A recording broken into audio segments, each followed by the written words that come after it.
बहुत ही ज़्यादा मसाइल पैदा हो रहे हैं। ज़ाहिर है इतनी ज़्यादा फैक्ट्रियाँ बन गई हैं और धुआं बहुत ज़्यादा हो रहा है और हवा जो है वो बहुत पोल्यूटेड हो गई है, गंदी हो गई है हवा, सांस लेना मुश्किल हो गया है लोगों का।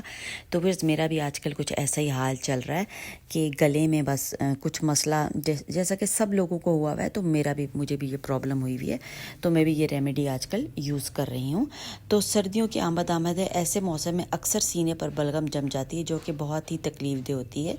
सीने पर बलगम जमी हुई हो तो फ्राई पैन या तवे पर 2-3 चम्मच शहद इतना गरम करना है ना, हल्का सा, जिसमें भी आपको आसानी है ना उसमें बस हल्का सा गरम कर ले। ओवन में भी कर सकते हैं, जितना आसानी से हमारी ज़बान जो है ना वो बर्दाश्त कर सके। देखें ज़्यादा गरम ना हो जाए, ज़बान वबान जल ना जाए और फिर आप कहें कि जी ये कैसा